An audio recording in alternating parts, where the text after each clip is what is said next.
Aujourd'hui, on ne peut pas ignorer l'arrivée dans le monde de la santé, dans le monde de la médecine, dans le monde des patients, dans le monde des biens portants, des nouvelles technologies. Après le stéthoscope, il y a eu la radiographie, les rayons X, les isotopes, l'échographie, et aujourd'hui arrive le monde numérique avec les applis, les objets, l'Internet santé, je dirais, qui est un sujet extrêmement important, les forums et les blogs, et ma liste n'est pas exhaustive, les réseaux sociaux traitant de la santé. Je crois que la data est en train de complètement modifier le comportement des entre guillemets consommateurs, évidemment des patients, mais surtout de tous ceux qui ont quelque chose à vendre. Vous vous procurez un objet ou vous téléchargez une appli, elle va vous fournir un certain nombre de résultats.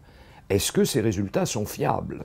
C'est quand même la première question en matière de sécurité de l'usager. Il faut qu'il y ait de la data, ça permettra d'être plus efficace sûrement, mais il faut qu'il y ait une protection de la personne pour elle, et qu'il n'y ait pas de l'abus d'utilisation de ces données contre les personnes que l'on essaye d'accompagner à travers des outils connectés. Donc on a réellement besoin, alors je ne dirais pas d'une réglementation, mais d'un contrôle qualité au moins, qui serait un minimum par rapport et aux applications, pour le sens directionnel entre l'information et l'individu, et aux objets connectés pour le sens inverse, c'est-à-dire les informations que l'individu va envoyer à l'application et à ses différents outils. Je suis tout particulièrement favorable à la mise en place d'un label.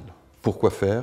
Juste pour différencier ce qui est réellement de la santé et des outils qui sont des outils de bien-être. Le bien-être, ce n'est pas forcément le métier des professionnels de santé. Par contre, la santé et la donnée de santé, la donnée des pathologies, la donnée de l'épidémiologie, la donnée de l'espérance de vie, etc., ça devient un véritable problème d'éthique.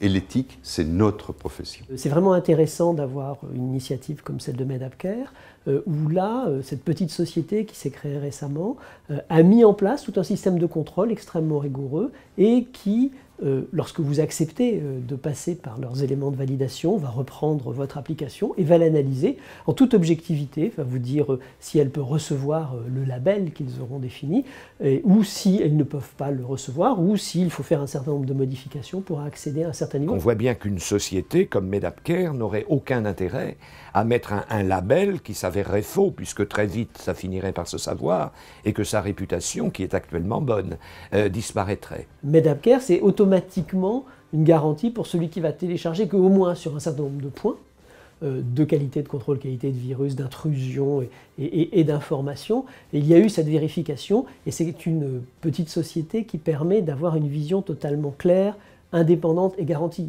L'application Mon Pharmacien a été labellisée par Medapcare, et donc on a été un des tout premiers produits à être labellisé autour d'un service rendu effectivement à la population et aux patients qui cherchent une pharmacie en particulier, et nous en sommes très fiers. Il est tout à fait intéressant qu'on puisse créer des portails qui puissent être labellisés par exemple par Medapcare, et c'est tout à fait ce qu'a mis en place AG2R La Mondiale, et avoir regroupé en un seul lieu sur un portail toute une série d'applications qui elles-mêmes ont été labellisées de manière indépendante, et là encore une garantie de sécurité, de sérieux et de bonne utilisation pour toutes les personnes, en particulier les sociétaires de La Mondiale, qui vont pouvoir télécharger ces applications en toute confiance avec tout le sérieux et d'AG2R La Mondiale et de Medapcare.